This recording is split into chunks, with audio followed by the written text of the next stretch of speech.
Então a ideia hoje é a gente conversar um pouco sobre a síndrome da disfunção de múltiplos órgãos, tá?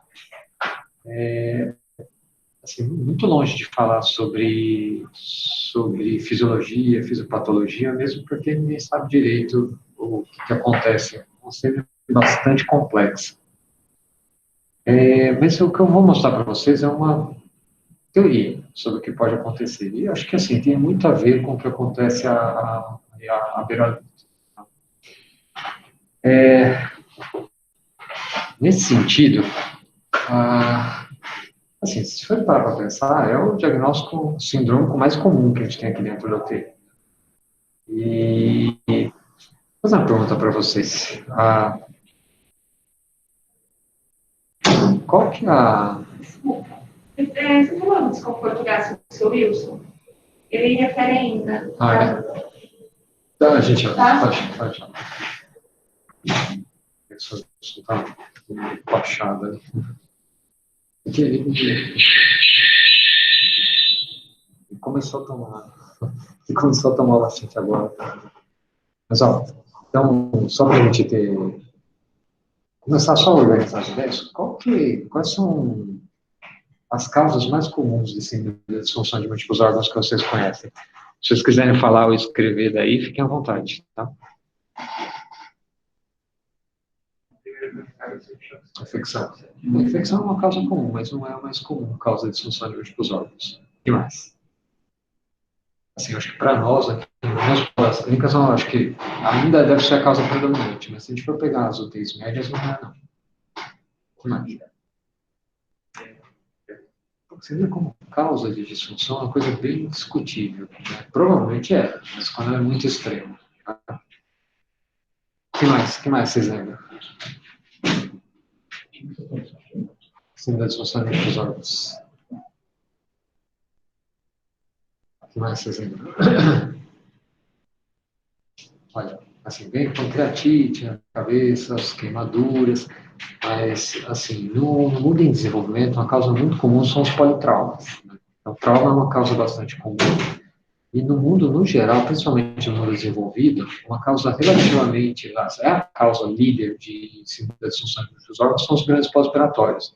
Nós somos doentes que vêm de casa para fazer uma cirurgia de Whipple, por exemplo. Ele sai lá com disfunção renal, precisando de vasopressor, às vezes com delírio. Você junta tudo, é uma síndrome da disfunção de múltiplos órgãos.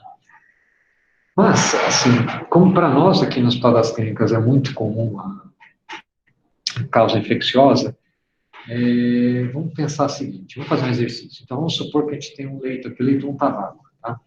Chega uma moça lá embaixo, no pronto-socorro, na sala de emergência, de 30 anos, com a seguinte história para vocês. Ó, 5 dias de tosse, febre, carro com um pouco de hemoptoico,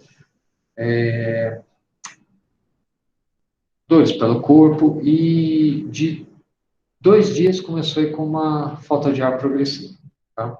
Quando ela chegou lá embaixo no pronto-socorro, vocês foram examinar ela na sala de emergência, ela estava com 39 de temperatura, 140 de frequência cardíaca, estava com 70/50 de pressão arterial, enchimento capilar rápido, menor que um segundo, tá?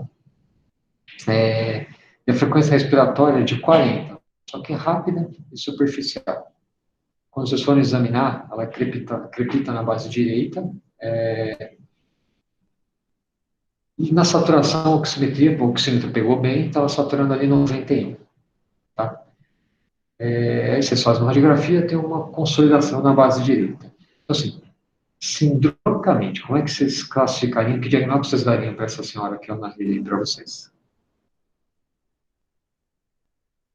Então, ela chegou, desculpa, eu falei, ela chegou com 70/50 de pressão arterial, febril, tá? Eu entraria no critério antigo de sepsis, né? Talvez de Sears mais como possível foco. Se for pegar o sepsis 3, você pode falar que é pelo menos sepsis, certo? Tá bom, perfeito. Aí dessa doente, o pessoal lá na sala de emergência coletou parte de hemocultura, coletou os outros exames, coletou uma gasometria arterial, colocaram um volume para correr para ela, correu 2 litros de volume de cristalóide. Tá?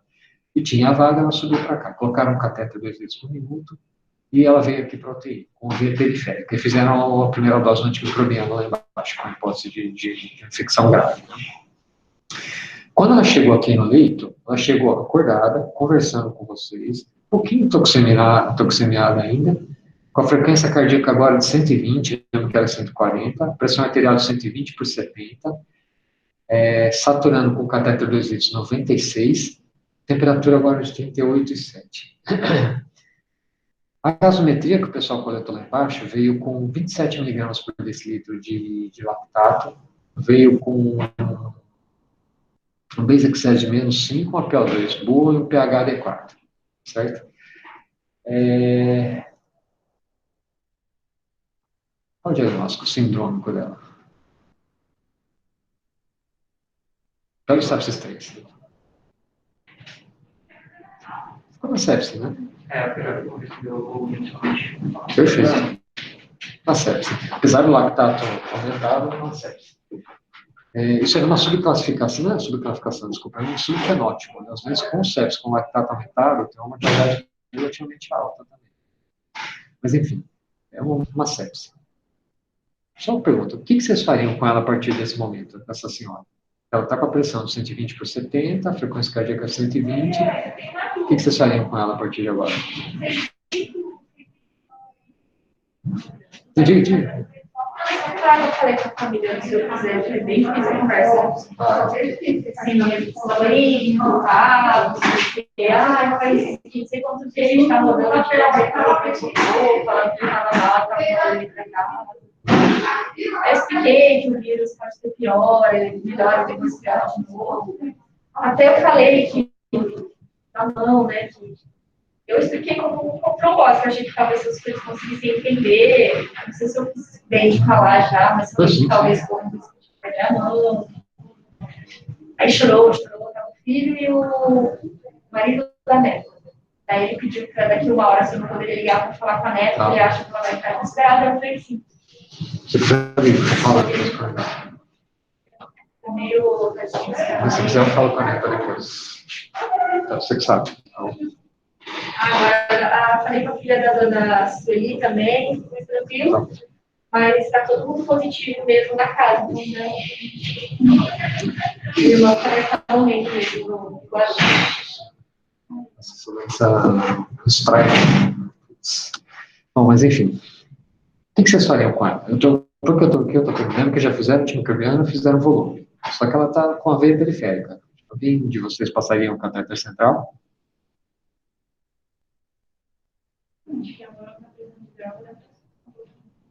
Perfeito. Tem que ficar de uma perfusão, ainda assim. Então tem que enchimento capilar rápido. Assim, é errado passar? Acho que não. É errado não passar? Acho que não. Né? Mas assim, é só para a gente ter acho que os dois caminhos como certos, nesses momentos, pelo menos. Né? Você passaria de sonda vesical? Né? Talvez esperaria um pouco para começar a decisões da pouquinho para habituar o vai. Se ela tiver a unidade para poder quantificar com mais, eu acho que é perfeito, perfeito. Assim, é certo passar, é certo não passar, só mais uma vez para a gente ter os dois caminhos como certos aí na cabeça. Não, de jeito nenhum criticar quem fizer uma ou outra coisa. Tá bom. A gente vai voltar nesse assunto depois, dessa mesma senhora. Agora vamos ver um pouquinho aqui. Eu queria só mostrar alguns textos para vocês. Esse aqui é o primeiro. Como a gente comentou assim, infecção não parece ser a primeira causa no mundo, mas para nós, no HC, é uma causa importante de síndrome de disfunção de múltiplos órgãos. Então vamos tentar localizar um pouco as ideias aqui do que acontece com a infecção. Esse texto que eu estou mostrando para vocês, acho que é um dos mais clássicos aí da literatura das emergências e literatura da medicina intensiva. Rivers. Não sei se todo mundo já leu, já conhece o texto que funciona na Rivers. Ele é um texto que tem algumas nuances, acho que é um dos textos, ele entra na categoria dos mais importantes que a gente tem. Talvez não pelos achados propriamente ditos, mas pelo recado que ele trouxe para a gente. Essa senhora que eu falei para vocês, por exemplo, ela entraria aqui no Rivers? Um exercício de... Lembra? Chegou impotência. Perfeito. Então, fez volume e ela melhorou da pressão. Então, no critério pressão, ela não entraria. Deixa eu só mostrar aqui uma coisa para vocês. Quais eram os critérios de inclusão do Rivers? Eu acho que isso é uma coisa importante a gente saber dele.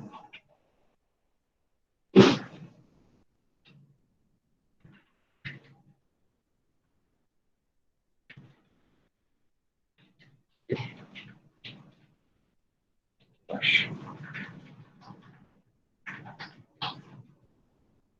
Os métodos. Tá aqui, ó, elegibilidade.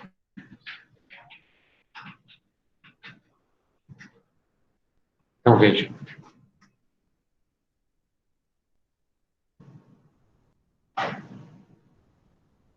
Esses foram os pacientes que entraram.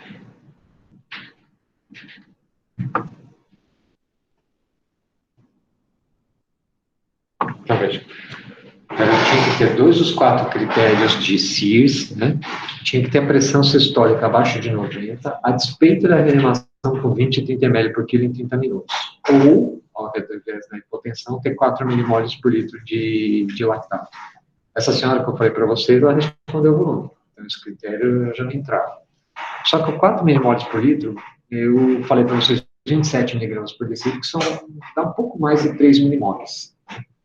E que está abaixo dos 4. Então, ela não entraria, a despeito de toda a gravidade do que eu contei para vocês. Tá? Mas vamos lá. Acho que assim, acho que todo mundo lembra das intervenções do Rivers, que no grupo controle era manter a diurese acima de meio ml por quilo, manter o grupo controle para manter a PAM acima de 65, abaixo de 90, e a PVC de 8 a 12.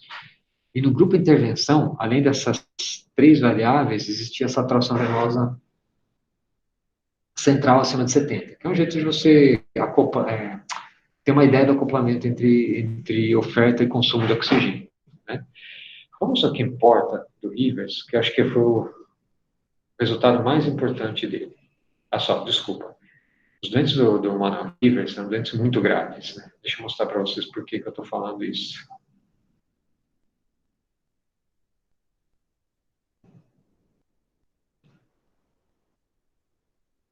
Aqui, ó. Para a gente ter uma ideia.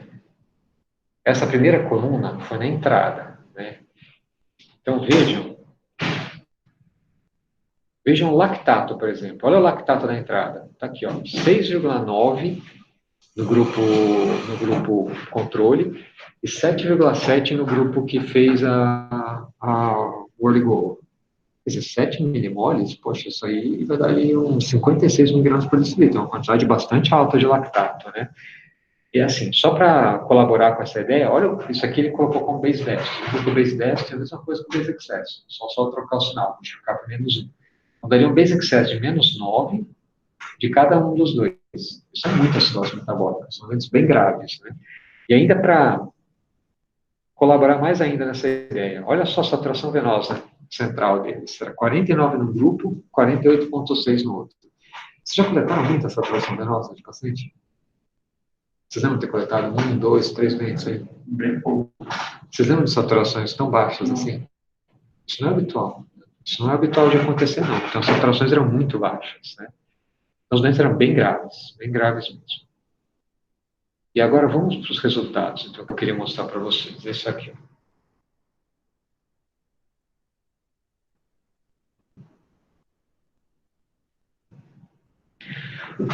Olha só. O que importa mais para a gente aqui? A mortalidade em 60 dias foi 56,9% no grupo controle e 50% pacientes ou 44% no grupo oligô. Assim, a mortalidade, desde aquela época, é uma mortalidade alta de paciente com sepsis e choque séptico, né? Mesmo no mundo desenvolvido.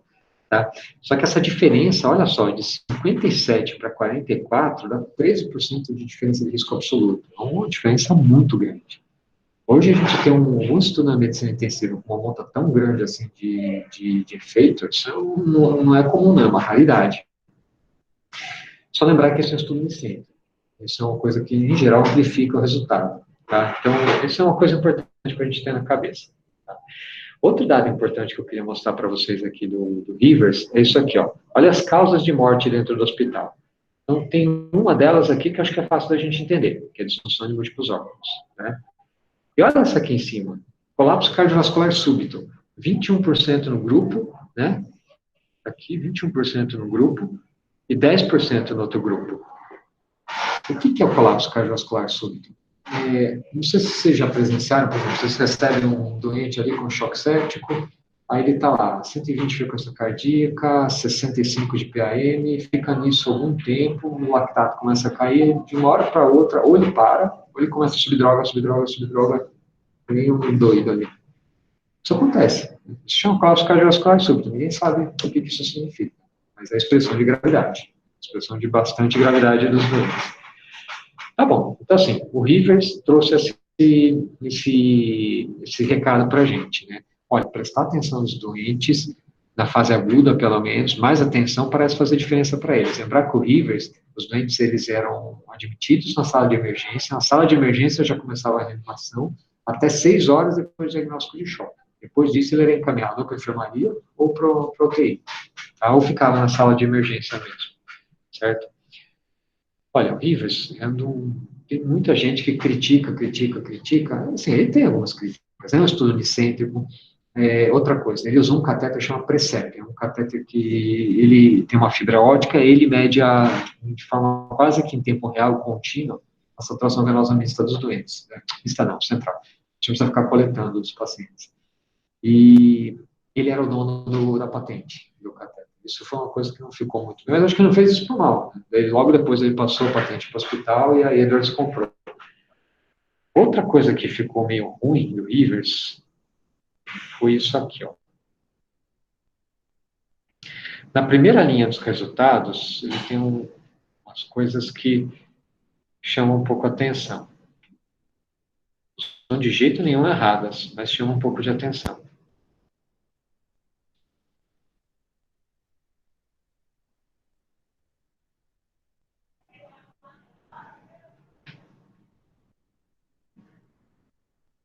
Tá aqui, ó. Aqui em cima.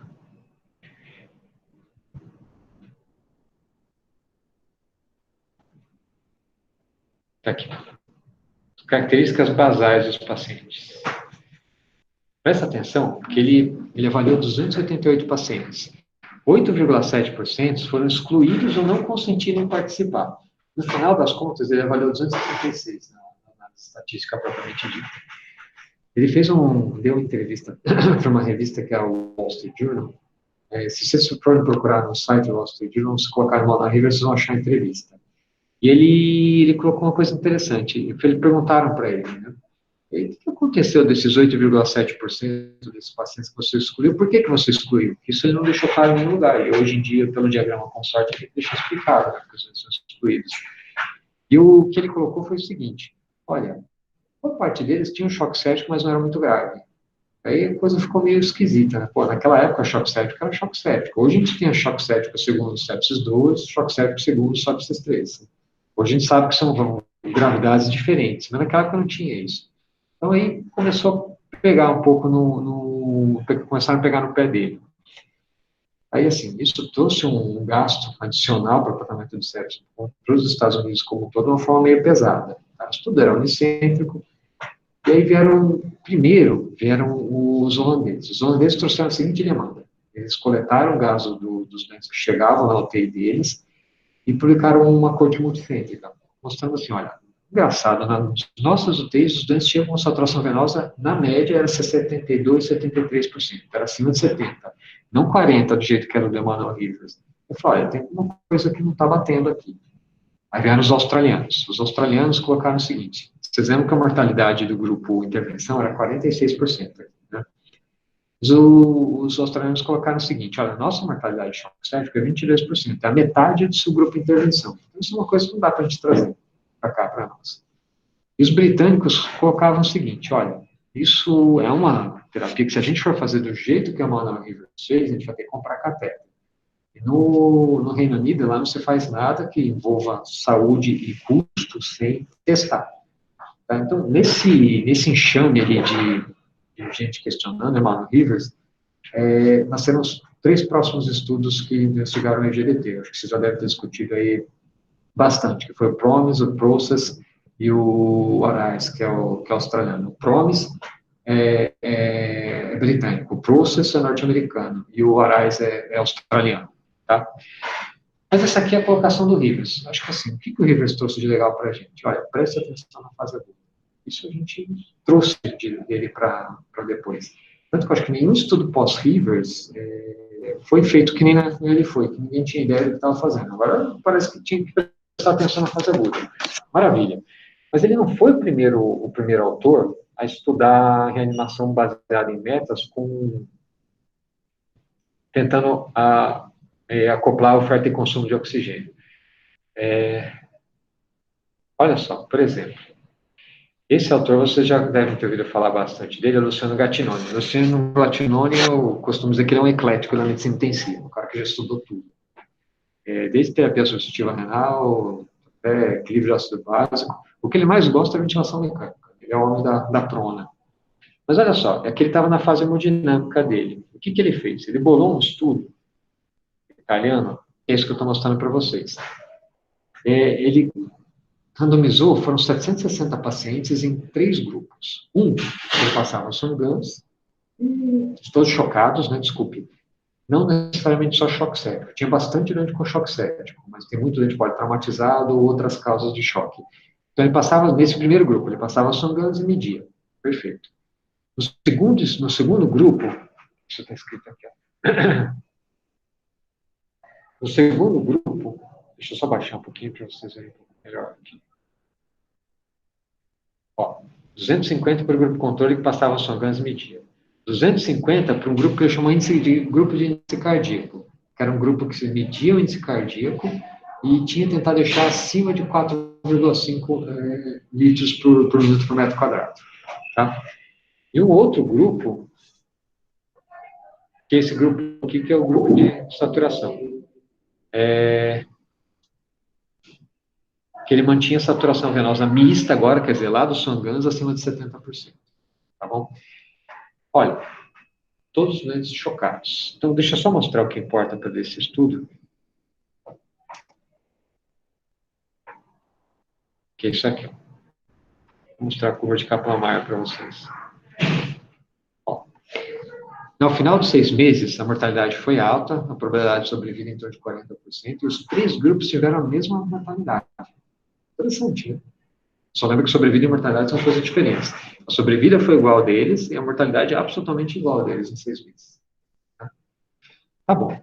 E teve um detalhe aqui que acho que é bom a gente saber desse estudo. A média do tempo de diagnóstico do choque até a randomização foram 72 horas.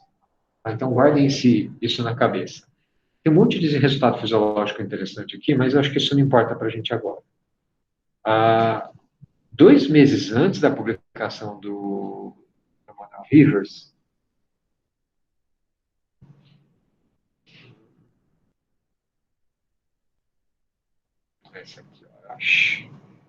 esse aqui, teve a publicação dessa autora, que ela chama Michelle Reeves, que é uma britânica. Tudo que vocês forem ler sobre reanimação em choque séptico, quando ele fala de estudo índice de reanimação, foi esse daqui. Não eram só pacientes com choque séptico, tinha muito doente politraumatizado pós-operatório também, mas assim, o predomínio era muito importante os doentes com choque séptico. O que a Michelle Reis propôs? Ela propôs uma reanimação que era o seguinte: os 2 grupos, foram 50 pacientes, cada grupo. Eles vinham para o UTI e passavam o catéter de Songans neles, tá? E ela fazia o seguinte, ela calculava o DO2 e o VO2. Então, ela ia subindo o débito cardíaco até chegar no índice cardíaco maior ou igual a 4,5 litros por minuto por metro quadrado, um DO2 acima de 600 e um VO2 acima de 170. Tá? Isso está aqui, ó. Isso aqui, 4,5 de débito cardíaco. Deixa eu só tentar grifar para o pessoal conseguir ver. Ixi, não está deixando mais, acho que está no modo de economia.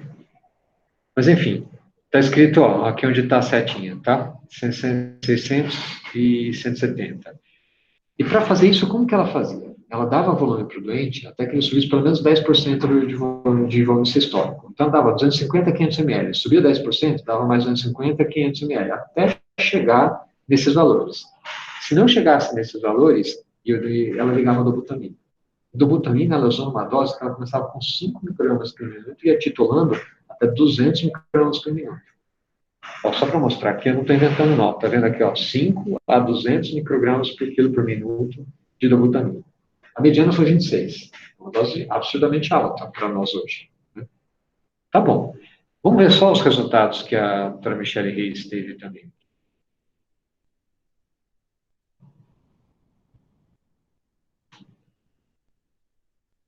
Olha só. Isso aqui é o Kaplan-Meier dela. Olha que interessante. O grupo controle deu menos do que o grupo tratamento. Pelo menos em 50 dias de acompanhamento. Interessante, né? Interessante esse achado. Tem um detalhe importante aqui também.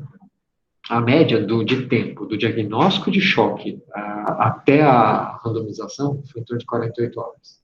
Certo?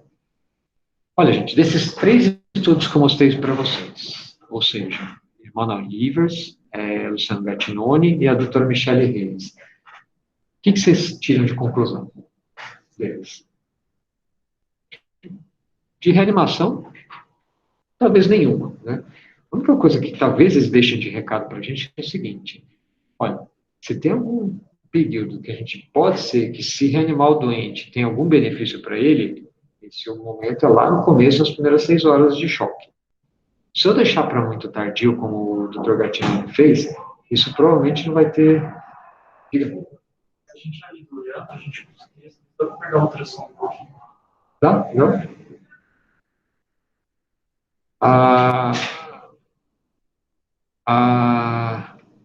Então, assim, se você deixar para reanimar mais tarde, até o que o Luciano Gattinoni fez, não vai ter muito efeito. Agora, se você deixar para reanimar tarde e for com muita vontade, é capaz de prejudicar o doente. Então, isso aqui eu acho que é uma coisa para a gente levar aí para o futuro. Né? Bom, só para fechar um pouco o assunto dos trials de reanimação, eu falei para vocês que depois do Rivers vieram 3 estudos randomizados, grandes, multicêntricos. Eu vou mostrar para vocês o norte-americano. Teve o britânico também, teve o australiano. Esse aqui que eu estou mostrando é o Process, que é o norte-americano. O norte-americano, na verdade, ele fez exatamente o que o Rivers fez num grupo. Outro grupo que eles chamaram de cuidados usuários, que chegava na unidade de emergência e falava assim: olha, reanima choque séptico do jeito que vocês reanimam normalmente. Tá? Não mexe absolutamente nada. Quer dizer, mantenha o que vocês fazem. E no outro grupo, eles preconizaram reanimar com um negócio que se chama índice de choque. O que é o índice de choque? É uma razão da frequência cardíaca sobre pressão sistólica. Por quê? Quanto mais taquicárdico e mais hipotenso o doente está, maior é o índice de choque, mais chocado ele está. Quando você começa a reanimar o doente, a ideia é que ele caia. O número que eles queriam, se eu não me engano, eu não tenho certeza absoluta disso que eu estou falando para vocês, mas salvo engano, acho que era 0,96 o índice que eles procuravam. Tá bom? Tá bom. Olha, deixa eu mostrar o resultado final. O mais importante, que é a sobrevida desse trial.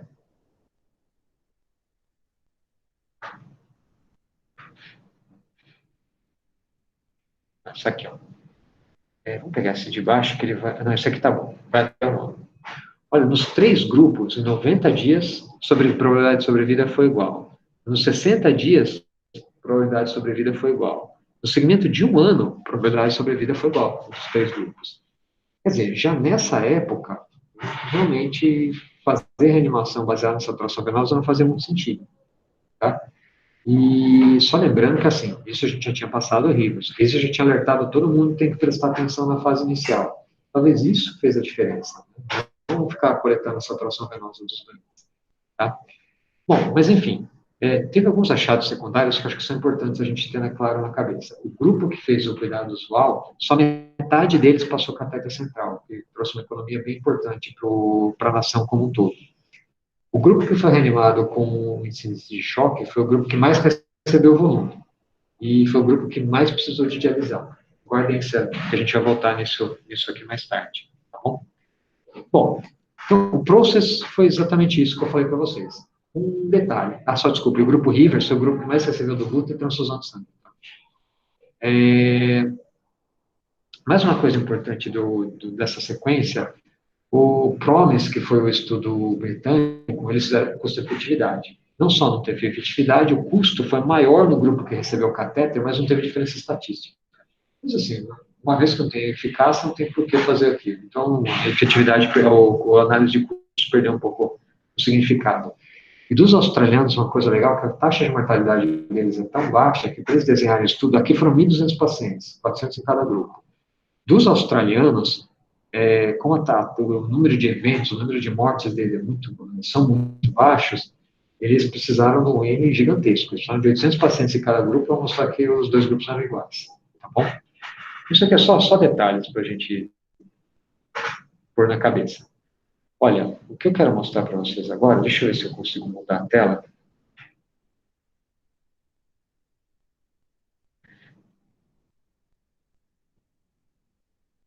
Eu vou ver se eu consigo mostrar uma outra tela, que o próximo arquivo ele está no Word. Esse aqui, ó.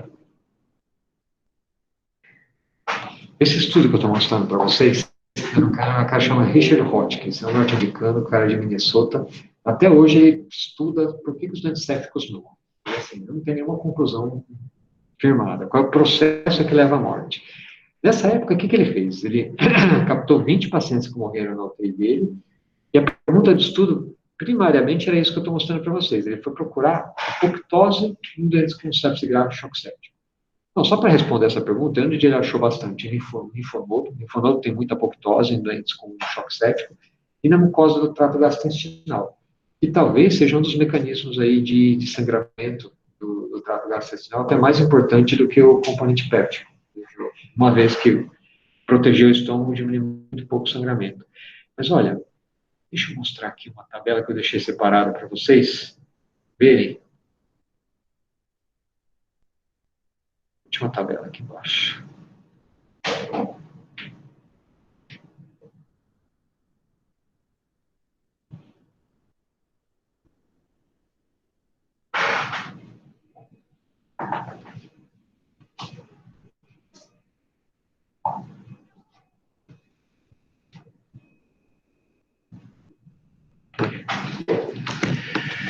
Peraí.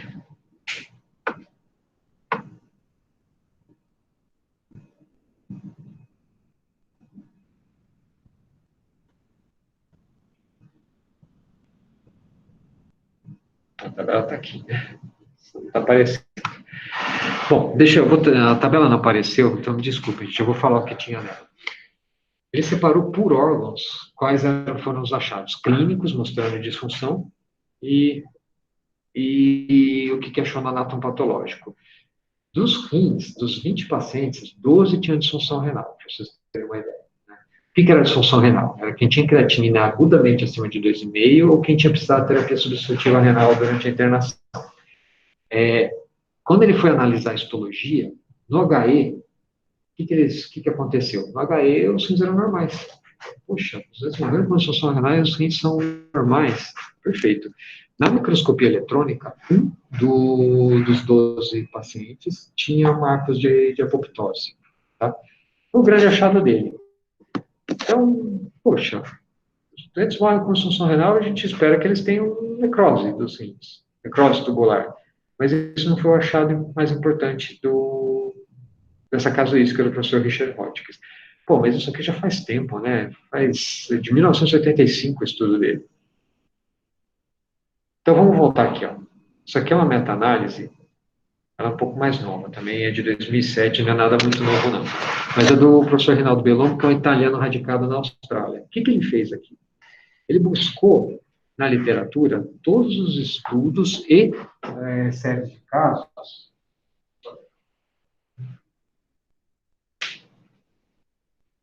que reportavam análise dos rins em pacientes com sepsis que tinham evoluído com insuficiência renal. Olha só. Esse gráfico aqui diz o que eu quero passar para vocês. Olha que interessante. Aqui no eixo Y, a gente tem a porcentagem de pacientes, a porcentagem de achados em necrose tubular aguda segundo a casuística, tá? E aqui as espécies que foram investigadas. Então, dos seres humanos, olha só, você pega um ser humano que evoluiu com uma sepse, perdeu função renal, necrose tubular aguda, você vai achar aqui em torno de talvez 5%. Nos primatas, isso já sobe aqui para 25%. Nos roedores, isso aqui já cai um pouco para 20%. Então, assim, o achado histológico de necrose tubular aguda não é comum. Acontece nos doentes infectados, mas não é comum. Tá? Isso é uma análise sistemática agora. Então, olha só que interessante que eu estou falando para vocês, né? Aquela história de a gente falar de disfunção, em geral tem necrose, não parece ser assim não, tá? Mas ainda, para reforçar um pouco isso, deixa eu mostrar um outro texto, que é esse aqui, olha. Quem entra agora na história é esse indivíduo aqui, chama Mervyn Singer. Mervyn Singer no meu conceito, ele é o pai da medicina intensiva moderna, tá? Ele é um britânico do UCL, né, do University College of London.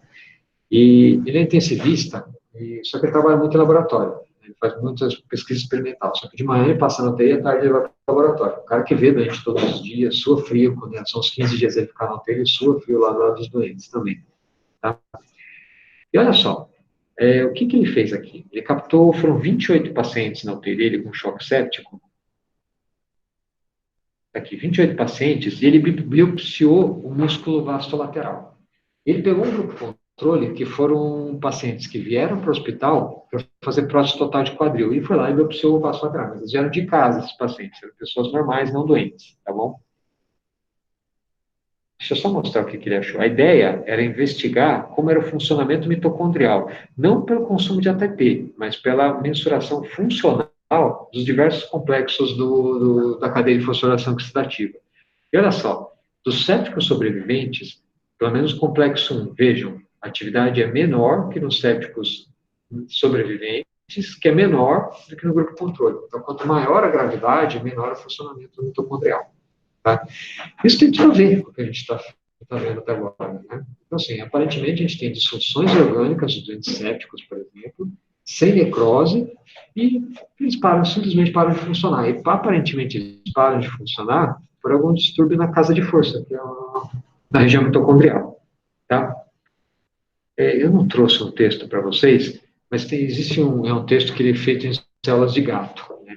Então, se você pega o fígado, por exemplo, e tira o fornecimento de energia para o fígado, diminui a oferta de oxigênio, foi o que eles fizeram. O que acontece com o hepatócito? O hepatócito, ele vai ter que economizar energia. Né? Como é que ele faz isso? Habitualmente, ele diminui a síntese de RNA mensageiro de coisas que não servem para ele. Por exemplo, no que um hepatócito gasta muita energia? O que vocês lembram? Não em conjugar a bilirrubina. Em montar os canalíqueos, montar as bombas que captam a bilirrubina e jogam para os canalíqueos. Quer dizer, é um processo ativo de secreção. Então, assim, as bombas de secreção, elas param de ser sintetizadas. E o hepatócito vai continuar sintetizando o que é importante para ele se manter vivo. Por exemplo, bomba de sódio e potássio de superfície. Para não ter um influxo de sódio muito grande, ela inchar e, pelo poder osmótico, ela explodir por integridade de membrana. Bom, tá certo. Isso vale para todas as células, né? Exatamente para todas as células. Então, o que a gente chama de disfunção é disfunção verdadeira. Né? E, aparentemente, as células estão íntegras, só que elas pararam de realizar a função global delas. Quando a gente fala de disfunção celular, principalmente quando envolve os complexos mitocondriais aqui da cadeia de fosforação oxidativa, isso quer dizer o quê? A gente vai ter que usar outras vias para sintetizar energia. Né? Qual que é uma das vias mais usadas que a gente tem? Se a gente não consegue oxidar a glicose, a gente vai pegar essa glicose e vai ter que transformar em outros subprodutos, como, por exemplo, lactato. O lactato é um carregador de energia, piruvato é um carregador de energia, alanina é outro carregador de energia entre células, né? Fazem parte aí do conversa cruzada, do crosstalk das células. Tá? Bom, olha, isso que eu estou falando para vocês não é ideia minha, não. É ideia do professor Mervyn Singer. E ele pôs isso para a gente nesse editorial do Lancet. Olha que interessante.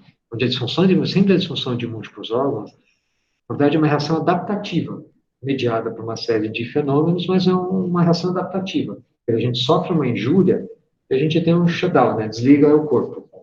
E assim, quem sobreviver, beleza. Liga de novo depois. Quem não sobreviver, não sobreviveu. E ele faz uma analogia, nesse momento, com as tartarugas marinhas, por exemplo. De que a tartaruga marinha vive lá na superfície. E é comendo durante o verão. No inverno, o que elas fazem? Elas mergulham, vão o mais fundo possível, bem frio, taxa metabólica desaba, elas não precisam ficar subindo para respirar toda hora. E elas vivem bastante tempo assim. O urso polar faz isso durante a hibernação, mas nem toda tartaruga sobe, nem todo urso polar sobrevive, alguns morrem. Então, essa é a colocação do professor Merlin Singer nesse editorial. Então, isso aqui tem só aquela história de quando vocês pegaram lá com o Pedro Taniguchi o pendrive, tem esses textos lá. Tá bom? Então, vale a pena ler esse editorial, vale bem a pena mesmo. Essa teoria é chamada teoria alostática, ou teoria singeriana, né? Em homenagem ao professor Merlin Singer. O que é alostase? Lembra que a homeostase é a gente sair da normalidade e tentar voltar a ela. Né? A alostase é a gente se acomodar fora do que é homeostático. Quem faz isso? Por exemplo, aqueles pacientes de DPOCs que vocês têm no ambulatório, que vivem ali com 60 de CO2, mas com pH normal, óleos sintomáticos, ou assim, sintomáticos, não nada que eles se adaptam aqui. Isso é alostase.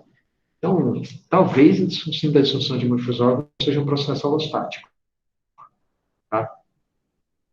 E assim, pelo que a gente viu até agora, essa é uma ideia que o professor Mervyn Singer põe aqui também.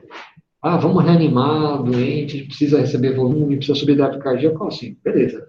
Aparentemente a reanimação ela pode ser importante, mas lá na fase aguda, uma vez que esse doente cronifica, talvez tenha passado. Ah, mas ele tem disfunção miocárdica. Provavelmente a disfunção faz parte do conjunto de disfunção de múltiplos órgãos, a disfunção miocárdica.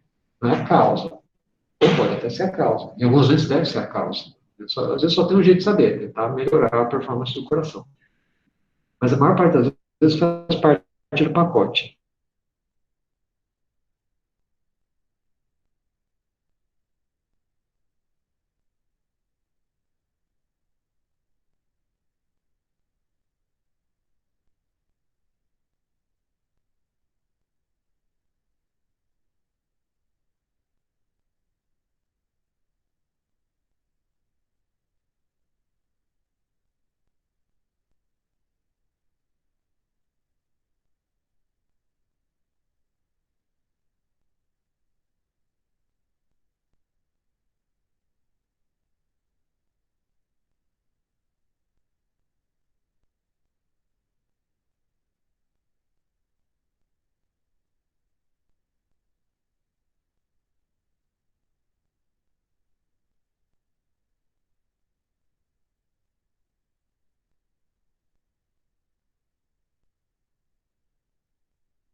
Gente, desculpa, vamos continuar aqui, perdão, viu? Acabou a bateria no laptop aqui.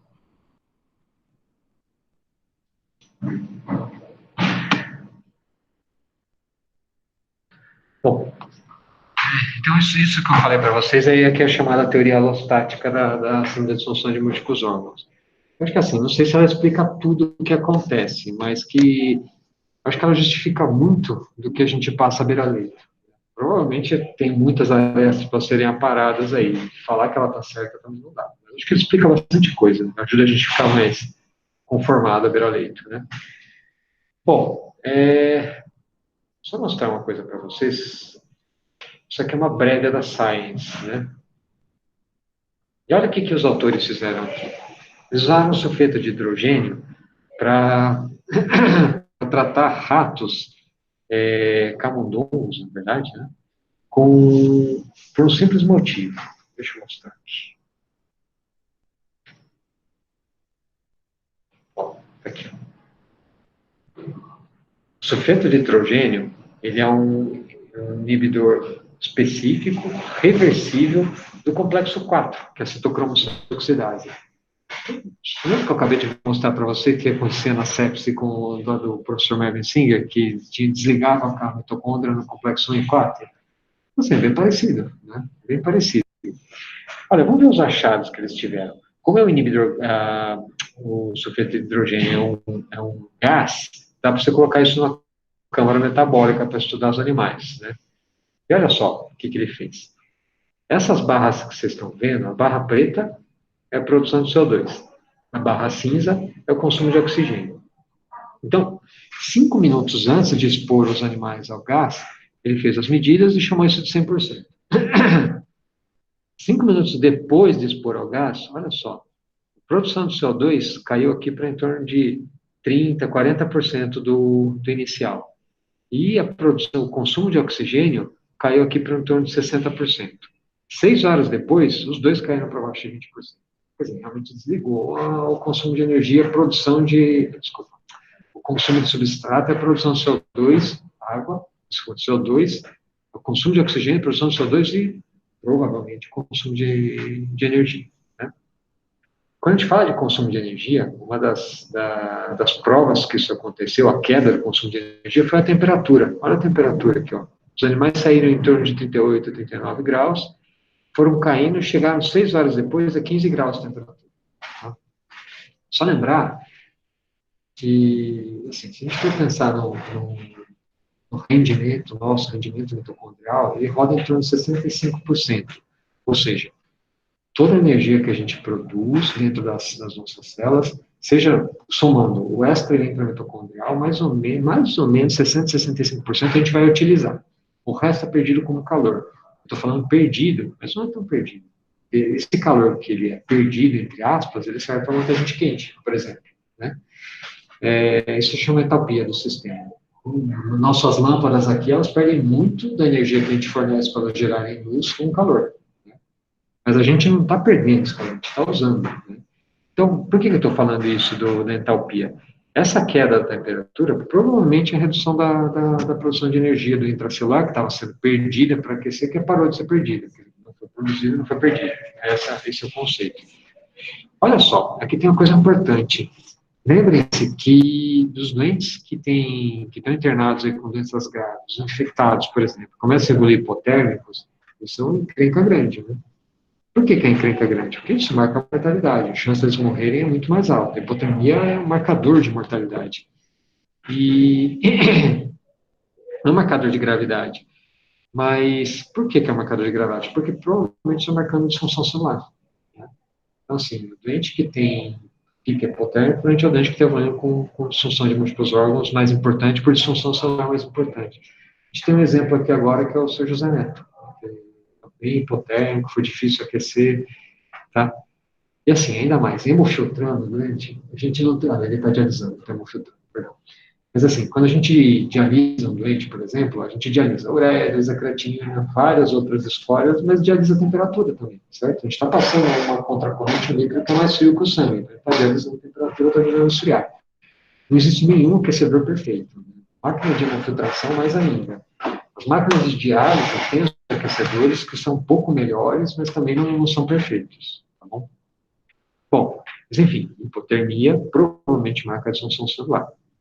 Marca a debilidade nossa de produzir calor e manter o calor, tá bom? Perfeito. Só desculpa, deixa eu só mostrar o título desse texto que eu pulei para mostrar para vocês. Olha que interessante. Ele chama essa situação de células desligadas na casinha de força de estado de animação suspensa. A animação suspensa, quem deu esse nome foram os cirurgiões. Eles estudam isso para trauma, né? Por exemplo, você tem um doente politraumatizado grave, você vai lá, desliga o doente, traz para o hospital, conserta tudo que dá para consertar e liga de novo. Esse é o conceito. Eles fazem isso com animais, né? Um exemplo que eu costumo dar de animação suspensa que a gente usa aí no dia a dia é o paciente que vai operar a aorta, né? Que às vezes você tem que fazer parada circulatória total, aí você esfria o doente para 15 graus, esfria a cabeça dele e desliga a circulação extracorpórea. Aí o cirurgião tem que ser muito rápido, porque assim, sem batimento cardíaco, sem perfusão nenhuma no corpo inteiro. Aí quando acaba de consertar a aorta, liga a circulação extracorpórea, aquece o doente, aí tenta fazer o coração bater de novo. Dá para entender porque os doentes não saem muito bem das cirurgias de aorta, que precisam de parada circulatória total, né? Mas enfim, onde eu queria chegar? Será que a síndrome da disfunção de múltiplos órgãos não é um estado, talvez, de animação suspensa, parecida? Não sei, é só uma ideia, tá? Só para a gente fixar um pouco mais o conceito, como que a gente usa no dia a dia, eu vou mostrar um estudo para vocês que esse aqui chama FACT, que você já deve ter discutido aí nas UTIs que vocês passaram. FACT é um grupo do estudo ARDS Network. No meu conceito, é um dos estudos que mais trouxe recados, tanto fisiológicos quanto clínicos, para a gente abrir a letra. É um estudo que contemplou 1.000 pacientes com síndrome de desconforto. Tá? Na média, ficou em SARA moderada. E desses 1.000 pacientes, eles tiveram uma randomização fatorial. Primeiro fatorial era usar ou não usar sanguantes.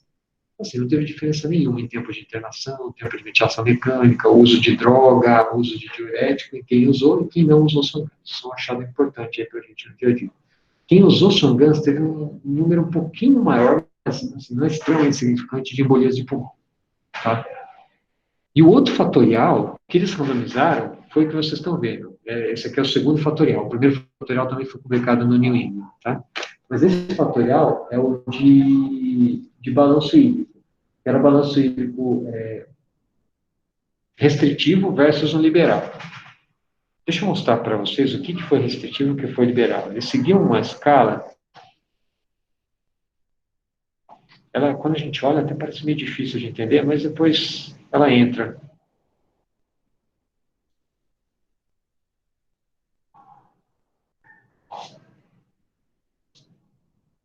Essa aqui, ó. Veja que interessante. Então, aqui, do lado esquerdo de vocês, aqui, é quem usou o catéter venoso central. Aqui é quem usou sanguantes.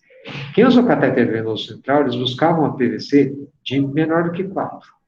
Interessante, né? Se não desse, pelo menos abaixo de 8. Tá? O resto da parte hemodinâmica, quando o doente tinha uma pressão arterial média maior do que 60, não tinha precisado de vasopressor, nem nenhuma expansão volêmica por hipotensão nas últimas 12 horas, eles começavam a dar diurético para ele. Mas como eles faziam diurético? Eles separavam em doentes que estavam urinando ou não estavam urinando, se tinha circulação efetiva ou inefetiva. Olha só que interessante, como é que eles classificaram a circulação de efetiva. Então, quem tinha Swan-Ganz é quem tinha índice cardíaco acima de 2,5 litros por minuto por metro quadrado. Quem não tinha Swan-Ganz, olha aqui, ó, é quem não tinha Motten no joelho, tá? Assim, aqui não está escrito no joelho, mas Motten é no joelho. E no suplemento, ele explica como fazer e é no joelho. E o tempo de enchimento capilar maior que 2 segundos. Aqui não era aquela história que nem o Andrômeda Shock, de ficar apertando 3 segundos e meio, depois, por 10 segundos, desculpa, esperar ver se ele insuflava de novo dele em 3,5 segundos. Ou aquela história de 14 segundos de compressão para 4 segundos e meio de enchimento. Não, que era apertou, soltou. Se encheu em menos de 2 segundos, está ok. Era um negócio bem prático. E assim, eles classificaram o estudo dessa forma, quem tinha circulação efetiva. Ó, quem tinha circulação inefetiva, desculpa, efetiva, o que eles faziam? Davam diurético. Maravilha. Quem tinha circulação inefetiva? Eles davam diurético e lobotomia. Hoje eles criaram uma tabela nova, própria pelo grupo ARDS Network, esse grupo ARDS Network, que chama Fact Life. Então, o que é isso? Eles não dão mais lobotomia, dá diurético para todo mundo e acabou. Essa é a ideia. O que a gente pode esperar de um estudo como esse? Lembra? Tem 500 pacientes de cada lado. O que vocês esperariam desse, por exemplo, mortalidade? Quem fez balanço mais liberal ou mais restritivo? Quem morreu mais? Você já discutiu esse estudo uma vez? Tá. Deixa eu mostrar para vocês. Mortalidade, gente, realmente é um negócio difícil de achar alguma coisa, né? O N foi relativamente pequeno para isso, com 1.000 pacientes. Mas, ó, 25% de mortalidade em 60 dias do grupo conservador e 28% no liberal. Teve um sinal de redução de 3%. A pergunta era essa, então ele ficou como neutro. Ele foi desenhado para isso e o estudo ficou como neutro. Nas perguntas secundárias, olha só, tempo livre de ventilação mecânica foi maior no grupo conservador. Assim, faz sentido, né? Você tira mais volume do doente, você acorda mais rápido, sai mais rápido da ventilação mecânica, ele fica menos tempo na ventilação mecânica. Se ele saiu mais rápido da ventilação mecânica, ele fica menos tempo na UTI. Então, o tempo livre de UTI foi maior em 7 dias e em 28 dias. Não faz sentido. Agora, olha aqui embaixo, que legal isso aqui. Isso aqui é tempo livre de falência orgânica. Então, olha, cardiovascular. Quem teve mais tempo livre de falência cardiovascular foi quem recebeu o volume. Quer dizer, se dá mais volume para o doente, você precisa dar menos vasopressor. Faz sentido, né? Só que quem recebeu menos volume e usou mais vasopressor, saiu mais rápido da ventilação mecânica, mais rápido do UTI. Então, interessante, morreu igual. Então, assim, dar volume e tirar droga, talvez não seja uma coisa para a gente ficar tão feliz assim. Tá bom. Outra coisa, ó, falência, tempo livre de falência do sistema nervoso central. Ele é maior do grupo que recebeu menos volume. Isso aqui, assim, o próprio grupo explica, assim, como eles melhoraram mais rápido, você tirou a sedação mais rápido. Então, eles ficaram menos tempo com cefalopatia induzida pela sedação. Faz sentido, perfeito. Agora, vamos aqui embaixo, o achado mais legal é isso aqui, ó. Diálise até o dia 60. Foi 10% no grupo que ficou mais com balanço mais conservador e 14% no grupo mais liberal. Quer dizer, isso dá mais ou menos de 500 pacientes, é 50 versus 70 e uns quebradinhos, sei lá, 74 pacientes. Você vai falar, isso não teve diferença estatística. Então, não teve, 0,06. Mas você pegar, reduzir o número de pacientes que dialisam na sua UTI, de 500 pacientes que passaram de 76 para 50, 74, desculpa, 50, você diminuir para 2 terços, em 1 terço, é bastante coisa. Né? Eu não sei se vocês lembram quando a gente conversou do Process lá atrás, que o grupo que tinha sido reanimado com índice de choque recebeu mais volume e precisou dialisar mais, que tem tudo a ver com isso. Aí fica um recado. Qual que será que é o principal motivo de a gente ligar terapia substitutiva renal no doente no UTI? Sobrecarga hídrica, pelo jeito, né? Você dá menos volume, você dialisar menos. Bom, se você não dialisar hoje, amanhã pode ser que o doente volte a urinar, né? E melhora a função renal. E outro jeito de pensar é que talvez a sobrecarga hídrica possa causar disfunção renal. Aquela história, vai aumentar a pressão venosa, talvez realmente a pressão intracapsular. Isso tudo são para a gente estar hipotetizando. Certeza a gente não tem, mas eu acho que faz sentido pensar dessa forma. Tá? Bom, esse aqui é o FACT. Né? Por que a gente não monitoriza a PVC? A gente vai discutir isso mais tarde. Mas deixa eu mostrar uma coisa para vocês. Mesmo os doentes com lesão pulmonar aguda, eu vou mostrar para vocês o gráfico de balanço cumulativo do FACT, esse estudo que eu acabei de mostrar para vocês. É que ele faz parte do suplemento e eu trouxe aqui num texto de revisão, que é esse aqui, ó. Então, vejam, esse grupo aqui de cima é o grupo que teve o balanço liberal, esse grupo aqui de baixo que teve o grupo restritivo em 7 dias. Então, olha, foi um balanço positivo aqui em torno de 6 litros. Poxa, 6 litros hoje é bastante volume. Naquela época não era mesmo. E esse grupo mais restritivo, olha que interessante, eles positivaram o balanço na reanimação dos pacientes, no segundo para o terceiro dia eles estavam já no peso seco, zeraram o balanço cumulativo. Aí você para pensar. Bom, se eu estou monitorizando o PVC para fazer balanço negativo e deixar o dente equilibrado, é melhor monitorizar o balanço hídrico porque é mais barato, né? Eu só preciso ter realmente os dados. Então, isso é um grande, assim, PVC, a gente vai discutir isso mais para frente, mas PVC é uma senhora ferramenta de monitorização da proteção pulmonar, né? Mas o balanço hídrico cumulativo pode ajudar bastante, principalmente se a gente tiver tudo que o doente recebeu desde que ele ficou doente. Tá bom. Só um recado que eu esqueci de falar no corpo do FACT, que é importante, os próprios autores colocam assim, antes de falar isso, vocês ficam incomodados de dar diurético para um doente recebendo vasopressor? Ficam? Vocês ficam incomodados de dar diurético, fazer balanço negativo alguém com lactato alto? Ou com saturação venosa baixa? O grupo, o EDS Network, deixa isso bem claro na discussão e na metodologia do estudo. Eles davam diurético independente de lactato, independente de saturação venosa. Inclusive, eles recomendavam não coletar. Tá bom? Bom, o fact, esse que eu mostrei agora. É isso. Então, interessante. Para fechar, esse aqui é um editorial do professor Mervyn Singer, que ele já é meio antigo, é de 2006, mas ele, acho que ele vale bastante. Esse aqui é o famoso Doing Less, né, o editorial dele. Então, o que ele faz assim? O que ele pergunta? Qual foi o avanço no tratamento dos doentes sépticos na UTI dele nos últimos anos? Tá? Nos últimos 10 anos, antes de 2006. Aí ele responde aqui, ele mesmo. Ó, o que tem sido feito na minha UTI que tem feito a diferença? Provavelmente é menos. Né? Então, aqui ele fala, menos ventilação, aceitar mais hipercapnia, aceitar hipoxemia, entubar menos os doentes, paralisar menos sedação, menos uso de etomidato. Ele é um cara bastante contra etomidato por causa de inibição das hidroxilases.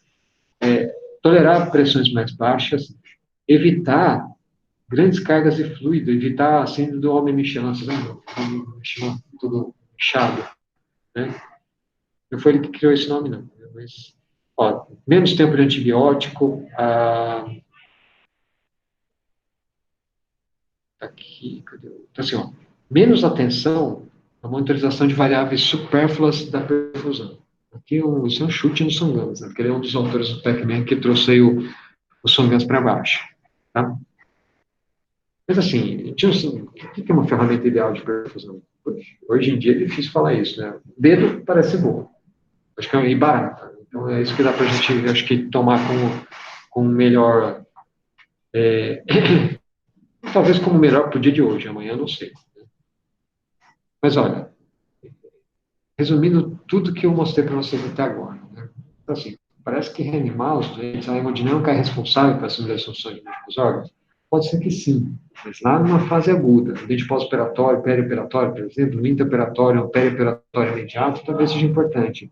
O dente séptico, talvez assim que ele interna, que ele choca, desculpa. Mas passado alguns tempos, seja lá 6 horas, 8 horas, aparentemente a reanimação perde um pouco o significado. Aí as instruções estão instaladas, o que tem que fazer é manter o doente vivo, tentar tirar a causa e esperar. E tomar cuidado para não atrapalhar. Isso é o principal de tudo ali. Né? Esse é o que eu queria passar de recado para vocês no dia de hoje. Mais uma vez, amanhã não sei. Só para encerrar de vez agora. Os australianos são famosos aí pelo que eles fazem. A qualidade das UTIs deles assim, é muito baixa. Né? E o custo é muito baixo também. Eles têm uma medicina de altíssimo valor, que é muita eficácia a baixo custo. Tá? Um pouco assim, os norte-americanos têm, por exemplo, alta eficácia, que é alto custo. Nós, aqui na América Latina, a gente tem uma eficácia razoavelmente baixa com o custo alto. Isso é uma coisa para a gente se preocupar bastante aí no que a gente faz. Então, olha só, essa aqui é uma pergunta do professor Reinaldo Belomo aqui, ó. Eu sempre costumo perguntar, como é que vocês traduziriam, assim, caprichosamente isso aqui? Esse título? Não é algo do tipo, porque somos melhores que os outros? Mais ou menos isso. E é isso mesmo, né? Você olha, você fala, pô, o cara é pretencioso, né? Assim, dá até uma raiva. Daí você começa a ler, você começa a prestar atenção, você fala, puta, o cara tem razão, né? Em vez de ter raiva dele, a gente podia... Só que ele diz qual que é a galinha dos ovos de ouro. Com licença. Diga. Se poderiam, alguns de vocês, realmente o fato que essa vitória.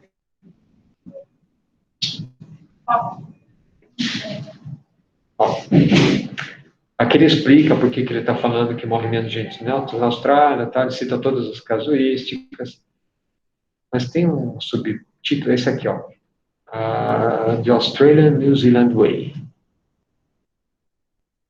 O que eu vou pedir para vocês é que vocês leiam isso aqui, ó.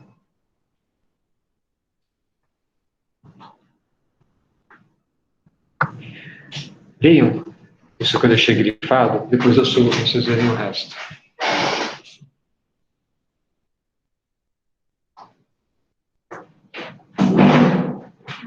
Posso subir?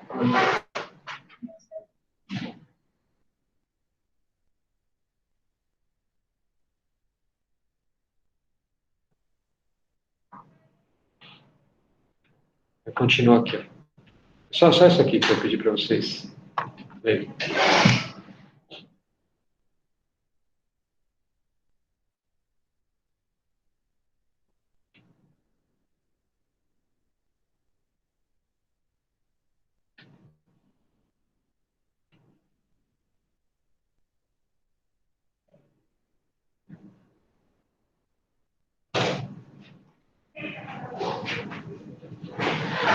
Essa galinha dos ovos de ouro dos australianos, né? O que eles têm? Eles têm um cuidado que é excepcional com os pacientes.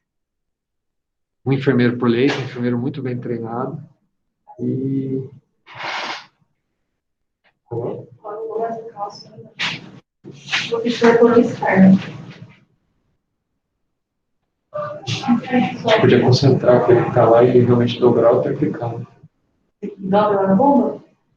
É por isso que o pessoal da net não dá para dobrar a concentração do que eles colocaram. Né? E acho que a tua ideia de continuar o ACV, acho que não vai valendo. Né? Pois é, porque. Você está ficando perigoso, assim. Bom. É disponível. Bom, gente, assim, só lembrar que a medicina intensiva, a unidade de terapia intensiva, na verdade, vocês lembram da história de onde nasceu o UTI? Nasceram as UTIs? Assim, a gente sempre que fala de UTI lembra da época da polio, da ventilação mecânica, ó, aquilo lá foi um molde moderno, foi um passo para frente, mas que teve pouco impacto na sobrevida dos doentes. Né? Teve na epidemia de polio, realmente teve. Mas, no geral, não. Onde a gente tem o maior marco lendário da história da medicina intensiva foi na Florence Nightingale, na Guerra da Crimeia. Ela começou a separar os soldados britânicos mais graves, mais feridos, e cuidava deles 24 horas por dia. A mortalidade caiu de 40% para 8%. Só de cuidar das feridas, de mantê-los hidratados, acordados, quando tinha que ficar acordado. E com isso ela melhorou a sobrevida deles. Isso tudo que a gente discute de lactato, não sei o que, isso é a pontinha do iceberg, né? O corpo do iceberg é o cuidado. Quem faz o cuidado é a enfermagem. Tanto que a gente tem literatura hoje para falar assim, você pega médico, põe no UTI, tira médico do UTI, não faz diferença. Você põe físio no UTI, tira físio do UTI, não faz diferença. A gente tem literatura embasando isso que eu estou falando para vocês. O único profissional que você põe ou tira é a enfermagem. Talvez farmacêutico, mas dependendo da sua enfermagem, nem o farmacêutico faz diferença. Tá bom? Isso é uma coisa interessante. Deixa eu só mostrar mais uma última coisa para vocês, que eu gosto de mostrar isso, eu já mostrei para alguns de vocês, por um simples motivo, né? Que a gente está preocupado com algumas coisas aqui no nosso meio, que acho que em outros centros já passou.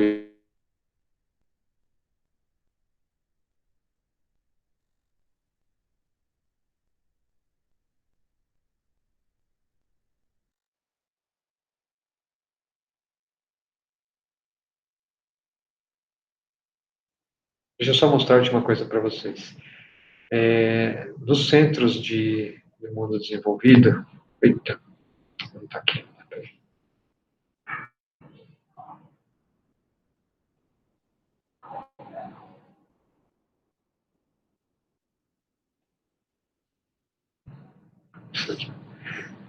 Isso que eu vou mostrar para vocês são alguns slides que o Thiago Romano, que é um ex-residente de medicina intensiva, atualmente o coordenador da UTI do Vila Nova Star,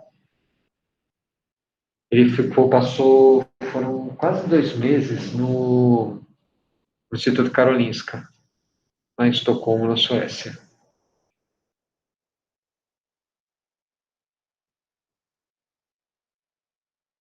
Deixa eu só... Quando ele voltou, ele trouxe umas imagens de lá, que eu acho que são fantásticas. Né?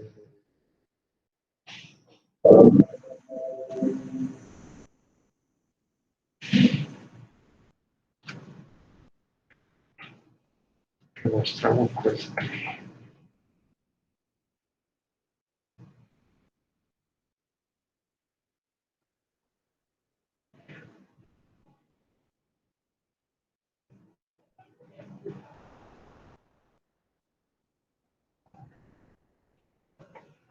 Olha só, interessante. É uma UTI de 4 leitos, um leito reversível, né? Que o quinto leito é essa que pode ser aberto, mas na UTI tem um cachorro que fica andando lá. Eles estão preocupados com a satisfação do doente. Os resultados já são bons, os custos já são baixos, precisamos ter satisfação de todo mundo. Então, o cachorro faz parte deles. Tem um cachorro que fica ali na UTI. Claro que não são 24 horas. Né? Ele vai, fica algum tempo, vai embora. Acho que são 1 ou 2 vezes por semana. Isso. E esse é o Thiago, na verdade, é uma cadela. Né? Bom, e, ó, uma outra coisa que eu acho interessante de mostrar desse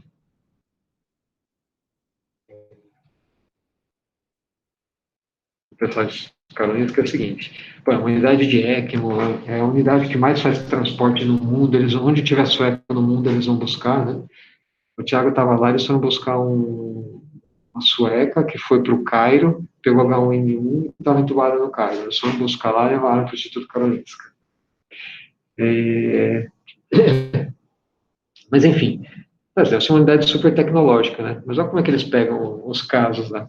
Pega um pedaço de papel, caneta, manda ver, né? Achei uma coisa interessante. O que eu vou mostrar para vocês dessa paciente? Essa é uma paciente que eles foram buscar numa cidade próxima de Estocolmo, chama Jokopim. Cadê? Só lá tem uma regra, né? Quem faz os transportes são os mais velhos. Esse aqui é o professor Kenneth Palmer, nos seus 60, quase 70 anos, acho que é 68 nessa época, e ele ia buscar os dentes. Né? Interessantíssimo. O paciente tem uma relação PF de 30, né? E, ó, só para fechar, essa doente no transporte ficou muito tempo hipoxêmica, retendo CO2. Aí no transporte, ela abriu as pupilas. Porque ela abriu as pupilas, tomografaram, né? Olha só que interessante, essa lesão enforcada, né? São várias hemorragias. Acho que não foram todos vocês que tiveram a oportunidade de conhecer o Bruno, que foi um menino que veio de Parelheiros no domingo, na sexta-feira, sem ser passada, retrasada. Foi a mesma coisa, né? Ele ficou bastante tempo com relação PF baixa, 90 de CO2, tinha 30 anos. A gente colocou em ECMO, trouxe para cá. E ele veio com morte cefálica, a toma era bem parecida com essa, só que com muito mais sangramento. Muito mais sangramento. Ó, última coisa, agora para fechar de vez. Né? Essas são as frases do Dr. Kenneth Palmer que eu acho que são fantásticas. Essa primeira é a definição de UTI na minha mente. Né? A gente não cura ninguém. A gente dá aos pacientes algum tempo para eles curarem a si mesmos e tenta não atrapalhar. Isso é coisa legal aí para a gente pensar. Ó, gente, assim, o que eu queria falar de disfunção de múltiplos órgãos é isso. Assim, é um assunto que a gente não conhece muito bem, talvez seja uma adaptação aí para o que acontece no nosso dia a dia. Tá? Gente, eu preciso de alguns homens para pensar. Então, eu de volta para cá. Vocês têm alguma colocação, pergunta? Bom. De crescimento nessa parte que você disse que teoricamente faria mais diferença nas primeiras 6 horas, não sei o que mais. Tem uma coisa diferente do que hoje está sendo feito ou não, assim, para ver? É difícil te dizer se... Eu acho que, assim, vão aparecer coisas novas. Se vão ser eficazes, eu não sei. Porque tudo assim, apareceu lactato, apareceu subtração venosa, apareceu gap de CO2. Aí, de repente, vem alguém, aperta o dedo, resolve tudo.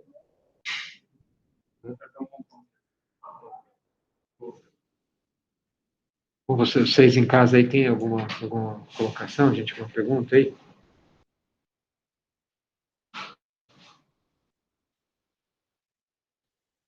Depois vocês me contam aí se deu para pegar tudo ou não, tá bom? Então, gente, tchau para vocês aí, até amanhã para quem tiver amanhã aqui.